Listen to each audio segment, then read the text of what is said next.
समयर ना कहीं शत्रु थाए ना कहीं मित्र थाए ना कहीं निजर ना कहीं पर। समय तो बही आउथुवा नदी परि स्वच्छ निर्मल आउ द्रुतगामी। जो व्यक्ति समय सहित पाद मिलाई चली पारे नहीं समाज तांको पछरे पकाई आगक चली जाए।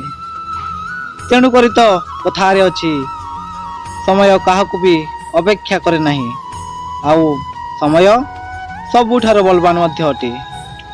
सांग माने समय को नष्ट कर नहीं कहीं समय थरे चलीगले आउ फेरी आसे नहीं। समय बहुत मूल्यवान। समय को भल काम यूज करंतु। Time is money. समय ही पैसा। जय जगन्नाथ।